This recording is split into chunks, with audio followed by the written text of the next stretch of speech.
Mga dalang Biblia sa Mark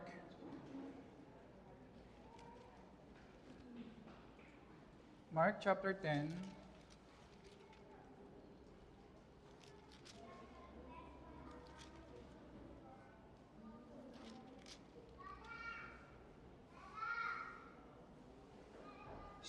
to 31.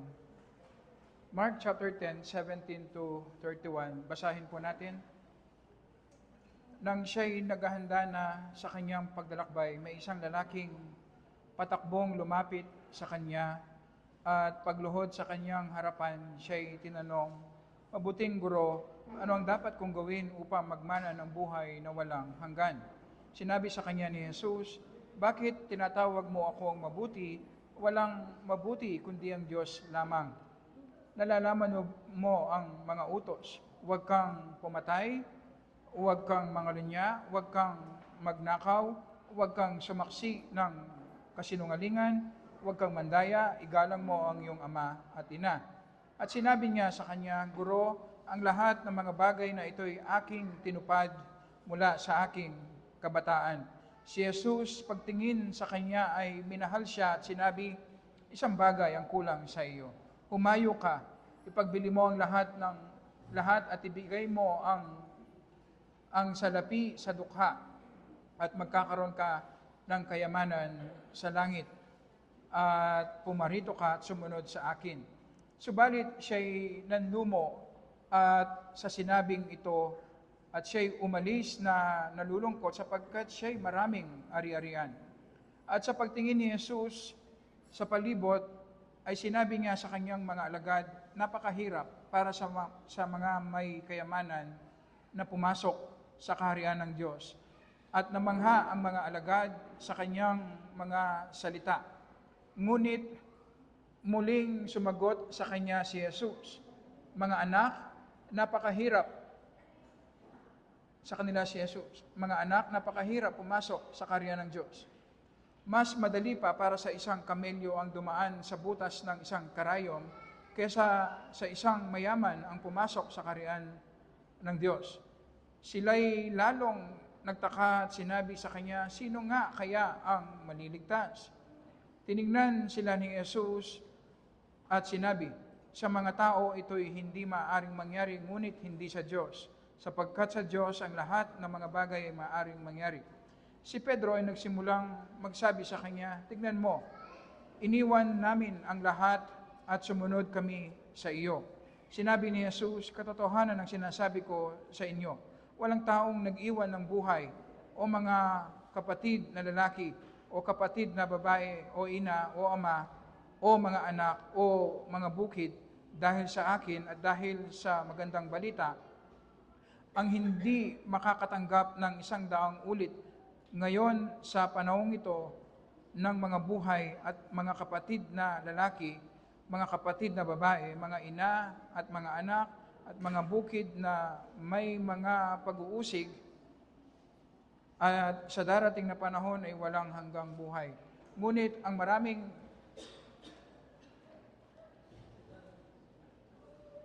maraming nauunay mahuhuli at ang huli ay mauuna.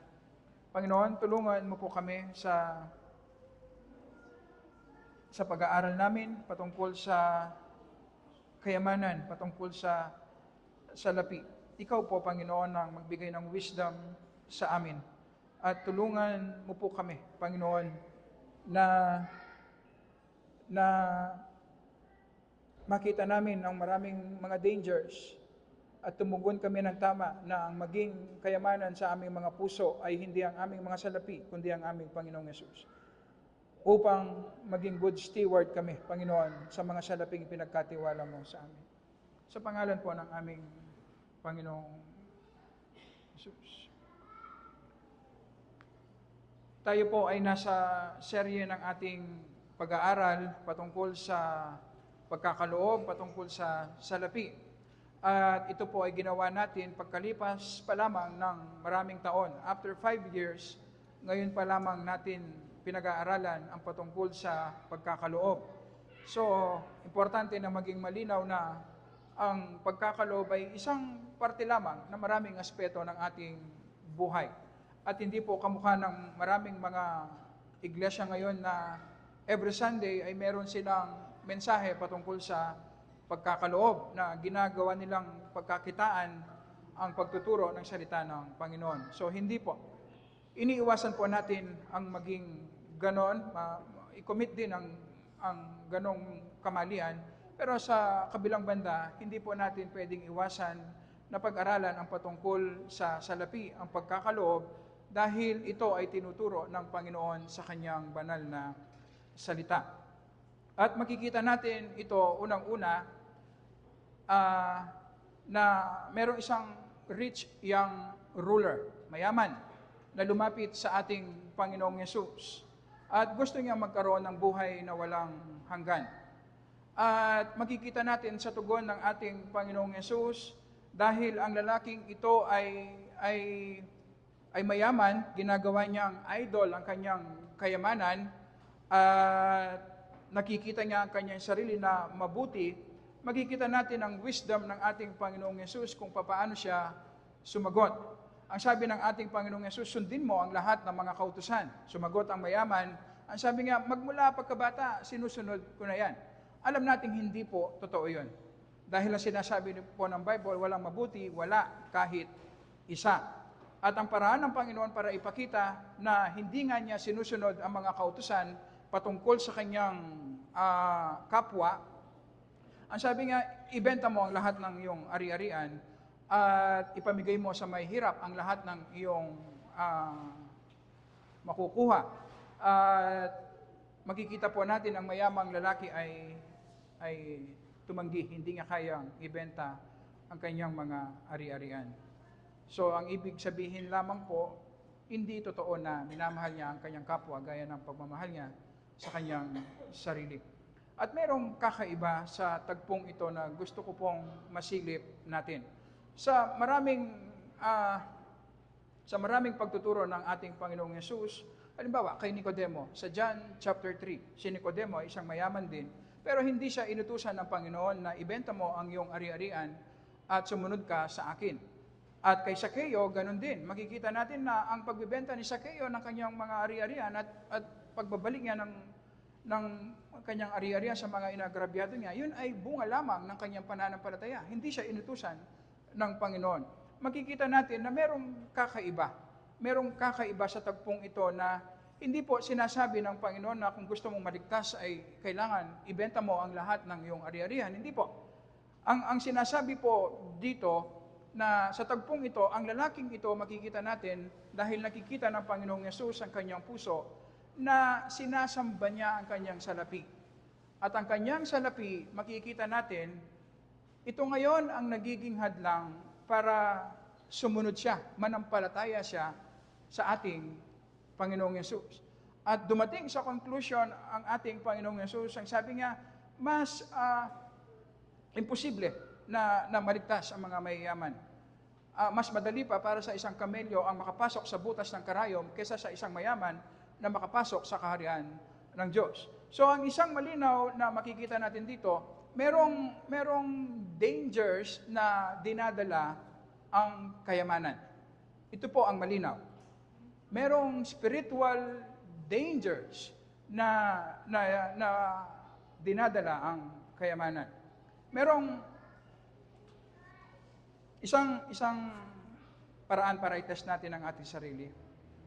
Kapag sa ministry, ito, madalas ko naririnig ito. Sa ministry, madaming nagsasabi, kapag nagde-delegate ng gawain, ay, Pastor, wag mo na ngayon, loaded na ako, pagod na ako. Wala akong problema sa ganun, kasi ang ibig sabihin, hindi mo na kaya. Meron na ba kayong narinig na nagsabi na, Panginoon, wag mo na akong bigyan ng pera ngayon. Sobra-sobra na, delikado. Sobra-sobra. Meron na bang nagsabi ng gano'n? Panginoon, wag mo na ngayon kasi sobra-sobra delikado. Meron na kayong narinig na gano'n, o kaya yan na yung dinalangin ninyo? Ang ibig sabihin, hindi natin nakikita spiritual dangers na kaakibat po ng pagkakaroon ng maraming kayamanan. So, merong maling paniniwala noon ng mga Pariseo na sinasabi nila na kapag ikaw ay mayaman, ang ibig sabihin, binibless ka ng Panginoon, marami kang ginagawang mabuti. Kaya nga, nung sinabi ng Panginoong Yesus na mahirap, imposible na ang mga mayaman makapasok sa karya ng Panginoon. Ang tanong ng mga disipulo, sino ang maliligtas?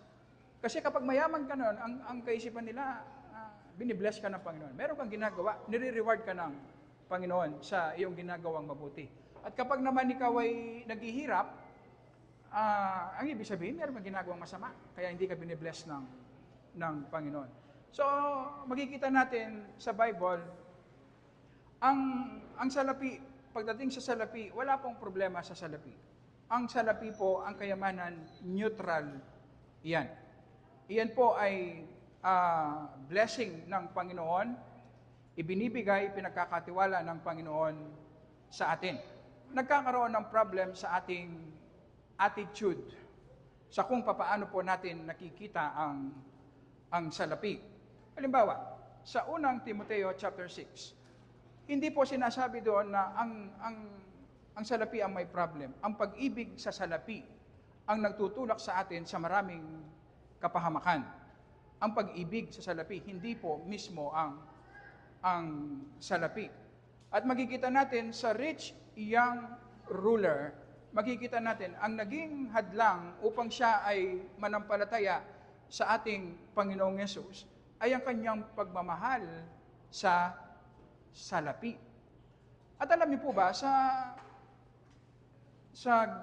Revelation chapter 3, ang church sa Laodicea, ito yung church na napag-aralan po natin na lukewarm, maligamgam. Ang ibig sabihin ng maligamgam, kapag naririnig niya ang word of God, keber lang, walang reaction. Kapag sinabi kasing mainit, ang ibig sabihin, passionate ka, sumusunod ka, nagre-respond ka ng tama sa word of God. Kapag naman malamig ka, nire-reject mo ang word of God. Pero dito, maligamgam ang church. Alam niyo po ba ang dahilan? Bakit? Kasi mayaman. Mayaman ang church na ito. Ito yung kinokondemn ng ating Panginoong Yesus. Iniisip mong mayaman ka pero ikaw ay mahirap spiritually. So makikita natin, merong malaking danger na kasama ang pagkakaroon ng maraming salapi. At ito ang gusto po nating makita. Si Richard Baxter sa kanyang directory, ito yung kanyang sinabi patungkol sa mga mayayaman. Ang mga mayayaman, mas malaki ang kanilang temptations kumpara sa mga mahihirap. So meron ding separate na temptation patungkol sa mga mahihirap, pero ang mga mayayaman, mas malaki ang kanilang temptation. At makikita po natin, ito ang magandang illustration. Kung halimbawa tayo po ay nagda-diet, gusto nating kumain ng maayos, bawasan ang ating pagkain para tayo ay pumayat. Ang isang mayaman na dahil mayaman siya, marami siyang pagkain araw-araw na nakahapag sa kanya araw-araw, kumpara mo sa isang mahirap, nakakaunti lang yung nakahapag sa kanyang table araw-araw, makikita mo mas mabigat ang temptation ng isang mayaman pagdating sa pagda-diet. Kasi maraming nakaharap na pagkain sa kanya. Meron siyang access sa maraming pagkain. Kumpara sa mahirap na wala siyang ganong klaseng temptation. So makita natin ngayon, ito yung sinasabi ni Richard Baxter, ang hinihingi ng Panginoon sa atin ay humility. Pero papaano magiging humble ang isang mayaman, makikita natin yung temptation, kung marami siyang salapi at sa harap ng maraming mga tao ay tinitingala siya, pero papaano niya makikita ngayon yung spiritual poverty sa kanya kung mayaman siya? Papaano niya gagawin na i-deny niya ang kanyang sarili ngayong dahil may pera siya, nakukuha niya kung ano ang kanyang gusto? Hindi po ba? Makikita po natin paano magdidepende araw-araw ang isang mayaman sa Panginoon kung araw-araw naman sagana yung kanyang kinakain. Hindi naman siya naghihirap. So, the same yung demand ng Panginoon sa mahirap at mayaman, mas mahirap lamang pagdating sa mga mayayaman. Mas malaki ang temptation na maging proud. Mas malaki ang temptation na maging selfish. Mas malaki ang temptation na mabusog sa mundong ito at ang mundong ito ang maging kayamanan mo at hindi ang ating Panginoong Yesus. Kaya naman, kung naunawaan lang natin ang ganitong klaseng danger, makikita po natin hindi man tayo basta-basta hindi natin basta-basta i-desire na maging mayaman. Si Richard Baxter din na nagsabi, ang sabi niya, ang mga mayayaman, prone silang maging shallow at madistract. Hindi ba ito na nakikita natin? Yung mga mayayaman dahil marami silang pagpipilian, yan kapag halimbawa nabalitaan niya, sa ibang bansa mayroong ganitong kainan. Alam niyo ba, lilipad yan. Para lang kumain sa ibang bansa. O dahil nabalitaan niya, mayroong magandang lugar sa ibang bansa, lilipad yan para magbakasyon. Alam niyo po ba, walang mali per se. Ang pagbabakasyon, ang pagkain, alam niyo po ba, basic na ibinibigay ng Panginoon. Ang problem, kapag mayaman ka, sumosobra. Ang mayaman, maraming ari-arian yan. Kaya palaging distracted. Araw-araw, palagi meron siyang kinakausap.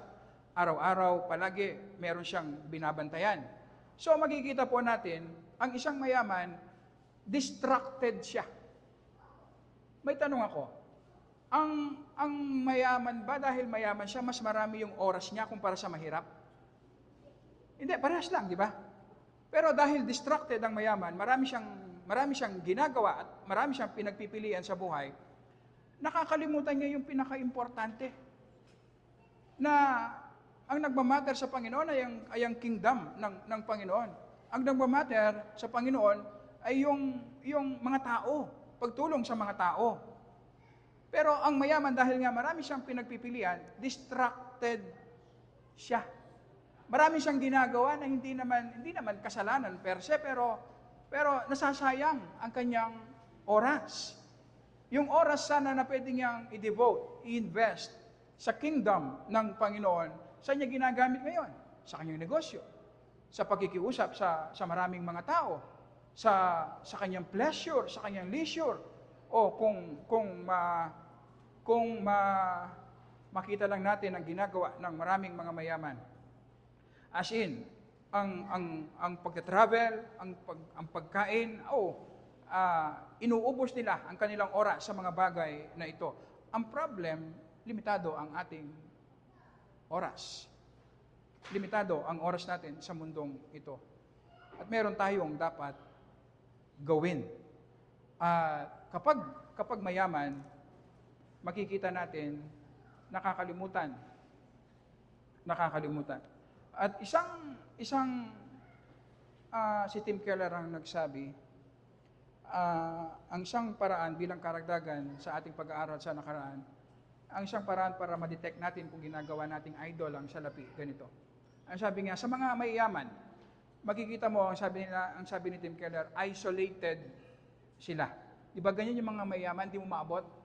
Tapos wala silang pakialam sa mga may hirap. Ganyan yung mga super na mayaman. Isolated sila, hindi sila nakikisama sa mga may hirap, at minamaliit nila. Wala silang compassion sa mga may hirap. Yung mga average naman, sabi nga, makikita mo, nagpapakamatay sa kanilang career, sa kanilang trabaho, dahil gusto nilang magkaroon ng maraming salapi. Yung mga mahihirap, paano natin madidetect na yung mga mahihirap sinasamba nila ang salapi? Ang sabi ni Tim Keller, ang mga mahihirap, sabi niya, consumer. Consumer. The moment na makatanggap sila ng pera, agad-agad ginagastos nila. Ginagastos. Ito nga yung napapansin ko, hindi lang sa church natin. Ito yung common na makikita mo sa mga mahihirap. Hindi sila marunong mag-save. Hindi nila tinitignan ang bukas. Hindi nila kino-consider ang bukas. Hindi nila kino-consider kung magkakasakit sila, saan sila kukuha ng pera. Hindi nila kino-consider na ang pera nila kasalukuyan pwede nilang i-save at gamitin sa ibang mga gastusin na mas mahalaga. Ito yung common. The moment na magkaroon ng pera ang isang mahirap, agad-agad ginagastos niya. Bakit? Kasi sinasamba niya ang pera. At dahil alam niyang konti lang ang pera niya, at iniisip niya ito ang makapagbibigay ng joy at satisfaction sa kanya, agad-agad ginagastos niya. Kaya ito yung hindi lang siya ang problema po hindi lang yung hindi siya marunong mag-budget. Hindi, ang ibig sabihin sinasamba niya ang kanyang salapi. So, nagbibigay ng wisdom sa atin na merong danger ang mga salapi. So, ang ibig sabihin po, napaka-importante na bantayan natin ang ating sarili. Isang bagay na gusto ko pong makita natin sa kung paano po natin nakikita ang salapi, ang attitude natin sa salapi. Meron niyang malaking bearing. Meron niyang malaking bearing sa kung paano po natin nakikita ang gospel sa ating spiritual maturity. Hindi ba sa church sa Laodicea, dahil mayaman ang church na ito, ang sabi ng ating Panginoong Hesus, sila ay mahirap. Merong malaking danger sa atin, sa mayaman at sa mga mahihirap, na kapag nakikita natin ang salapi, na ang salapi ang magbibigay ng kasiyahan, security sa atin, ang ibig sabihin po, hindi po natin makikita ang value ng ating Panginoong Hesus. Kaya ang church sa Laodicea, lukewarm, maligamgam ang kanyang relationship sa Panginoon dahil nakikita niya ang kanyang value, ang kanyang kasiyahan, ang kanyang security sa salapi. Ngayon, ano ngayon ang magiging lugar ng Panginoong Hesus sa kanyang buhay? Wala. Kaya kapag naririnig niya ang gospel, ang pag-ibig ng Panginoon, wala lang siyang reaction. Kaya meron ding wisdom na kung binless ka ng Panginoon, hindi po maganda yung nilalarga mo ang sarili mo sa mga material na bagay. Ito yung pinag-uusapan natin na ini-enjoy natin ang mundong ito, ang blessing ng Panginoon sa mundong ito, pero palagi in moderation. In moderation. So ang ibig sabihin, kaya mong gumastos, kaya mong bumili, pero kino-consider mo baka sa mga bagay na ito mo na makita ang iyong kasiyahan. Baka sa sobrang pagkonsumo mo ay affected yung spiritual sight mo na hindi mo na makita ang Panginoong Hesus dahil nabubusog na ang iyong kaluluwa sa mga bagay sa mundong ito. Kaya merong wisdom na in moderation, kontrolado dapat yung paggastos natin dahil iniingatan natin ang ating kaluluwa. At the more na kailangan makikita po natin na i-humble natin ang sarili natin. Sa mga merong salapi, sa mga binigyan ng Panginoon na sobra na higit sa kanilang pangailangan, merong malaking danger na maging proud, na makita natin ang ating sarili na mas mataas ang pagkatao natin kumpara sa mga mahihirap dahil meron tayong salapi. Na mas masaya tayo kasi meron tayong salapi. So merong ganitong danger. Kaya palagi, ang pagkonsumo natin sa mga material na bagay in moderation at palagi bumabalik tayo sa ating Panginoong Hesus. Kahit ang isang mahirap, wala man siyang maraming salapi, pwede rin na ang salapi ang iniisip niya magiging magbibigay ng kasiyahan sa kanya. magbibigay ng security sa kanya. Kaya naman, ini-spend niya ang kanyang buhay sa pagrereklamo, pagko-complain, dahil wala siyang salapi. Kaya hindi nga nakikita ngayon ang kasapatan ng ating Panginoong Yesus. So, importante ang ating attitude pagdating sa pera. Ngayon, ang sinasabi ng ating Panginoong Yesus sa mayamang lalaki, ibenta mo ang iyong ari-arian at sumunod ka sa akin. So, ang sinasabi sa atin, dalawa. Kapag tayong mga mananampalataya, ang pera ay pera lang sa atin. Hindi natin nakikita ang value natin sa ating mga salapi, hindi natin nakikita ang security natin at kasiyahan natin sa ating mga salapi. Alam niyo po ba, ang normal na mangyayari, dahil gusto nating maging good steward, ang normal na gagawin natin, magiging generous tayo sa pagkakaloob sa church at sa mga may hirap sa gawain ng Panginoon. Kailangan nating magkaloob. Kailangan natin magkaloob dahil ito ang disenyo ng Panginoon sa atin. At ang sabi ng ating Panginoong Yesus, sumunod ka sa akin. Ang ibig sabihin, araw-araw sa ating daily devotion, i-train natin ang ating sarili, na hanapin natin ang ating value, ang ating significance, ang ating kasiyahan, ang ating security, hindi sa salapi, kundi sa Panginoong Yesus. Iyan ang ginagawa ng meditation sa Word. Iyan ang ginagawa ng prayer. Tinitrain natin ang ating puso na maging masaya sa Panginoon at hindi sa salapi.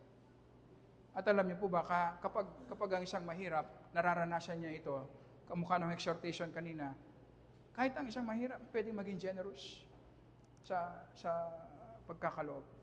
Pero ang isang mahirap na sinasamba niya ang kanyang salapi, the moment na makuha niya yung pera, agad-agad ginagastos yan. Kasi yun ang iniisip niya makapagbibigay ng kasiyahan sa kanya. So, makikita natin ang giving, kapag pinag-uusapan ng giving sa church, pagtulong sa mga may hirap, hindi lamang ito simpleng pagkakaloob. Hindi.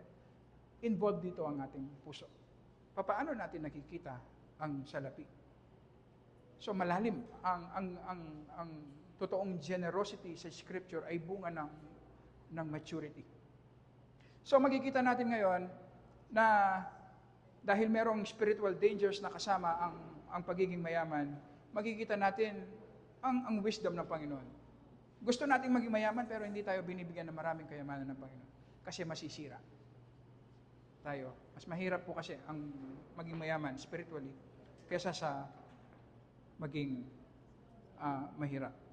At sinasabi rin sa atin kung ganito pala kadelikado ang maging mayaman, hindi natin nanasain at hindi tayo maiinggit sa mga mayayaman at magiging masaya tayo sa kung ano ang ibinigay ng Panginoon sa atin.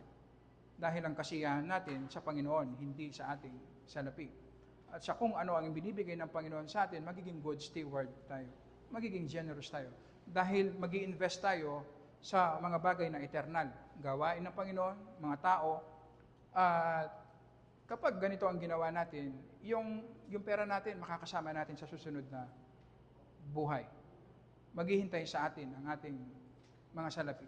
Pero lahat ng ginastos natin para sa ating sarili lang, maiiwan dito. Kahit yung mga savings natin, di ba, maiiwan kapag namatay tayo. Wala naman tayong pwedeng din sa langit. So, merong sinabi si Richard Baxter in closing, isipin mo, sabi niya, kung ikaw ay malapit na mamatay, nasa deathbed mo na, paano mo gustong gastusin ang iyong mga salapi? Hindi ba kapag malapit na tayong mamatay, mag-iiba na ang perspective natin. Sayang, dapat yung pera ko ginamit ko sa kingdom ng Panginoon. Sana yung pera ko ginamit ko sa pagtulong sa mga mahihirap. Kasi kapag malapit na tayo sa kamatayan, alam natin, lahat maiiwan natin. Wala tayong dadalhin. So, sa kung paano natin iniisip na gastusin ang pera natin kapag tayo ay malapit na sa kamatayan, yun ang gawin natin habang tayo ay nabubuhay sa mundong ito. Invest natin sa kingdom. Invest natin sa mga tao. Hindi po sinasabi ng Bible na hindi natin i-enjoy Alam niyo po, very gracious ang Panginoon. Ito yung palagi kong iniisip.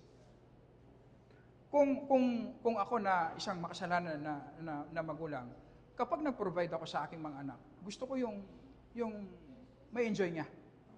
Ma-enjoy niya. Ma-enjoy niya. At madalas nagbibigay ako ng extra para ma-enjoy niya. Alam niyo po, higit ang Panginoon. Sa mga pagkain lang, pwede naman, yung pinag-uusapan natin, pwede naman kumakain tayo na nabubusog lang, na hindi natin nalalasahan. Yung sarap. Nabubusog ka lang, kasi yun lang naman ang kailangan natin, mabusog, para hindi tayo mamatay.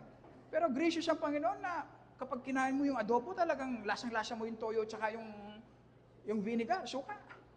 Yung combination, ang sarap. Tapos kung lagyan mo pa ng sugar, mas masarap. Yung panlasa na na-enjoy natin ang pagkain. Gusto ng Panginoon na i-enjoy natin yung kayamanan natin, yung mga bagay sa mundong ito. Pero in moderation, may control. Kasi nga, prone nating i-worship yung mga bagay sa mundong ito. Prone na maging hadlang sa ating relationship sa Panginoon ang mga kayamanan sa mundong ito. Kaya in moderation palagi. So yung extra ko, saan ko dadalhin? Sa kingdom ng Panginoon, sa mga nangangailangan. At iyon ang disenyo ng Panginoon, na yung temporal nating kayamanan mako-convert sa eternal na kayamanan. Sige po, kung meron kayong suggestion.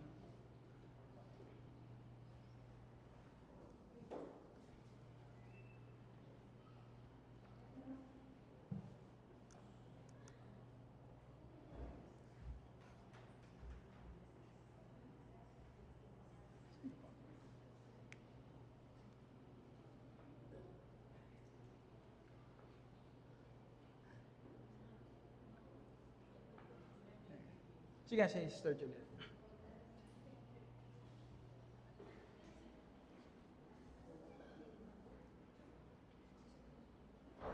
Kung saan sinabi niyo kanina, naiintindihan mo hindi ko naiintindihan. Saan mo naiintindihan na pag-hawak ng pera, agad ko na gastusin na. Naiintindihan mo hindi ko naiintindihan. Hindi ba yan ang common na yung mga mayayaman kapag nakita nila yung mga may hindi kasi marunong mag-budget, hindi nag-iisip na ang iniisip lang ngayon lang. Tama yung nakikita nila. Pero ang problem, ang ugat nun, yung puso ng tao na dahil meron siyang limited resources, alam niya kaunti lang yung pera niya. At nakikita niya yung kasiyahan niya sa pera. So ano gagawin mo ngayon? Gagastusin mo. So sa mga mayayaman, ang effect niyan, makikita mo, dahil sobra-sobra, isisig nila. So yung security niya sa kanyang bank account. O kaya naman, yung iba naman, dahil mayaman, sobra-sobra yung paggastos. Paggastos sa mga material na bagay. So makikita mo yan sa mahirap, mahirap na nga. Eh di dapat, mas lalo ka maging matipid. Mas lalo ka dapat mag-budget na maayos. Dapat isipin mo yung future. So dapat mas lalo ka magtipid. Pero makikita mo, hindi yan ginagawa. Kasi nga, nakikita niya yung value niya, kasiyahan niya sa pera. Kaya hindi siya nakakapag-isip na maayos kasi nga, yung heart niya ang involved, hindi naman talaga yung budgeting problema. Regarding naman po sa pagtulong, halimbawa, kasi araw-araw nagbibiyahe po ako, yung mga sampagatuban ko. Yung pagsakay mo may sasakyan, ang tingin ng pambili lang po ng tinapay, so bibili ba yung piso. May lang pa sana kapabali na yung mga masasakay. So, ikaw, maubos yung pera ko sa bibigay. Parang ganun po, yung bang puso ko ba, paano po ba yung paano magbibili sa mga tao? Sa daan, maraming humihingi ng palimos kahit sa mga intersection. Yung pagtulong natin dapat nasa tamang lugar. At the same time, nakabase sa capacity. So, halimbawa, yung mga nasa daan, hindi naman, paano mo tutulungan? Delikado man yun yung ginagawa nila. Tapos, karamihan sa mga nagpapalimos, tamad lang, tamad. So, dahil limited yung resources natin, ang maganda, yung kasama mo muna sa church. Kasi kilala mo yan eh. Kilala mo alam mo yung pangangailangan nila. Ngayon, kapag sobra pa, meron ka pang iba, yung mga taong linalapit ng Panginoon sa iyo na alam mong nangangailangan talaga. So, hindi po ako parang nag-guilty na hindi ako magbibigay ng piso, ilang piso. Oo. Sa mall, kapag nakaupo ko sa mall, merong lalapit. Pambili lang, bili po kayo ng ganito, hindi pa ako kumain.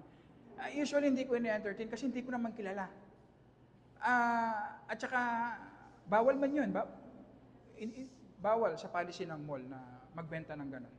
Bawal man. Lalo na ngayon, ang daming tamad, ang daming nagugutom kasi hindi lang nagtatrabaho. Ganon. So mas magandang tulungan yung mga kilala mo na merong lehitimong pangailangan.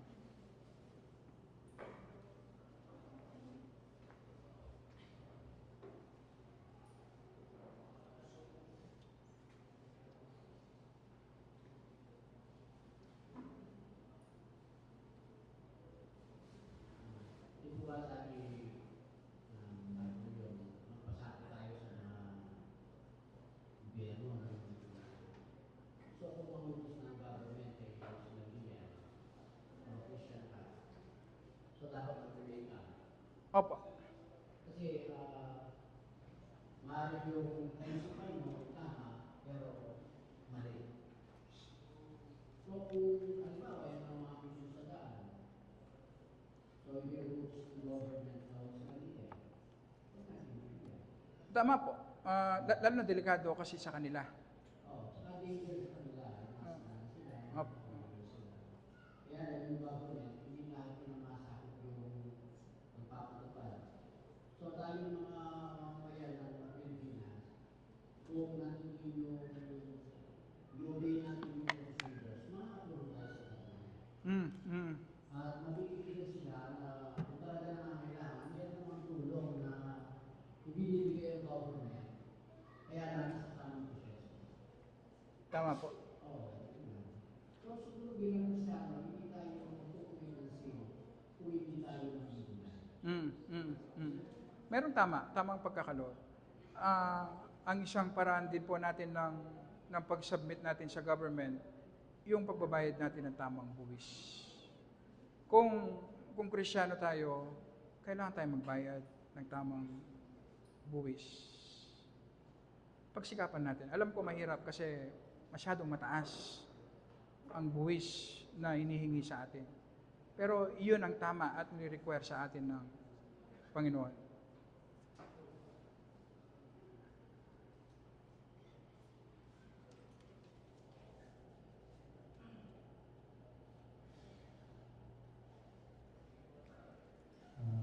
Yan po, Pastor. Kailangan nyo na medyo regarding yan kayo, Pastor. Sa tutulad po rin, kung may bayad kay Consensya, kasi Pastor, malinya po yun.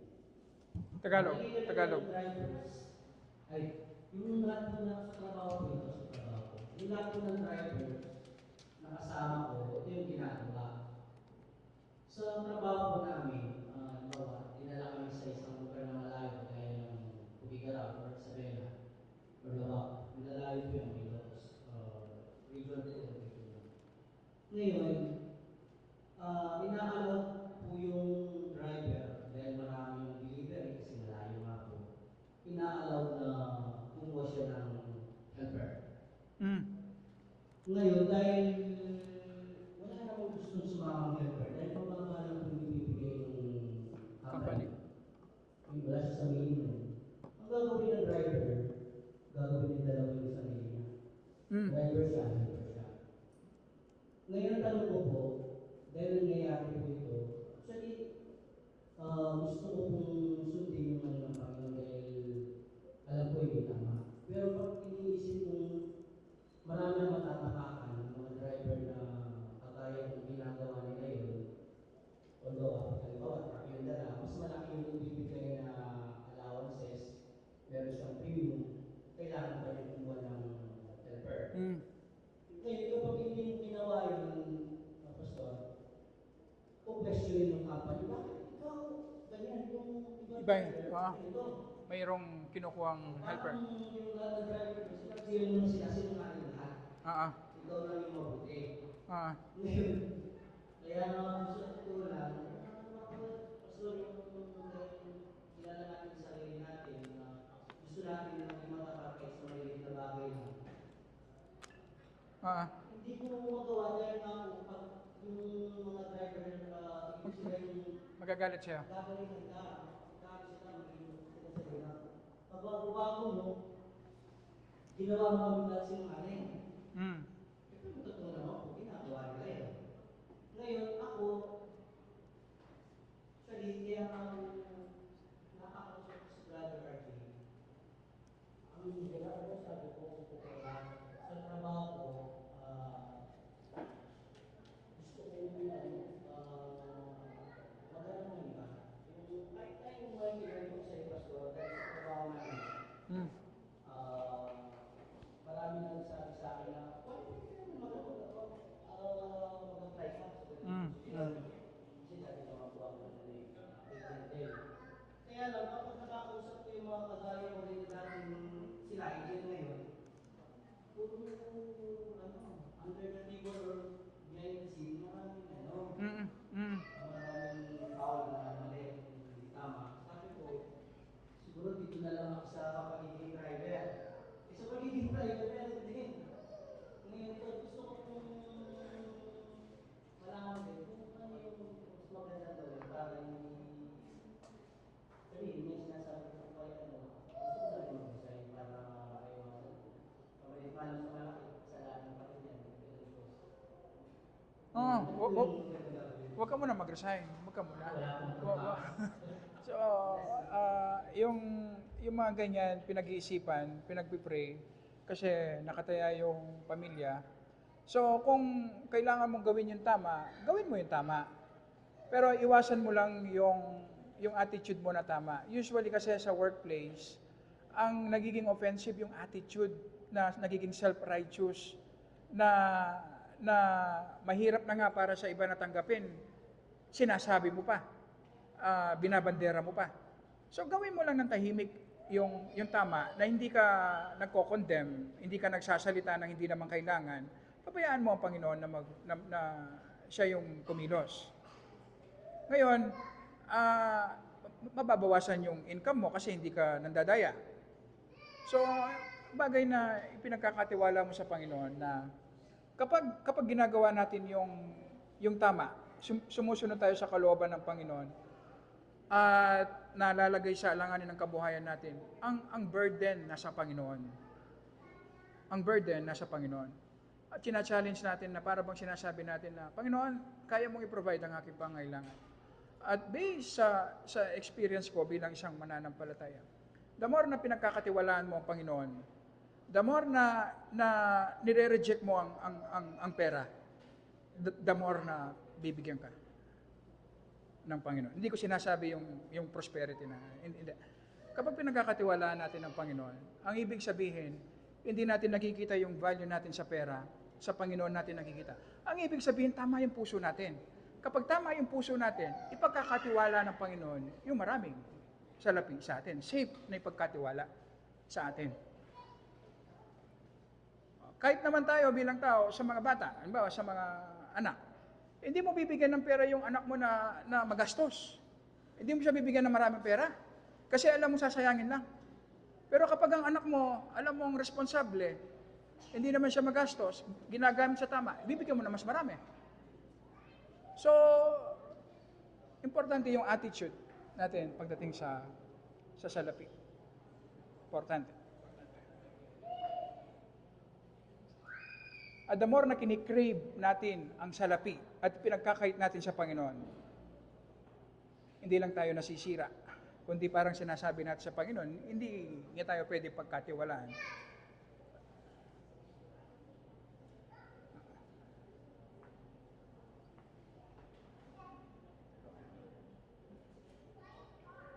So, yung bottom line dyan, yung relationship natin sa Panginoon, yung ating daily devotion.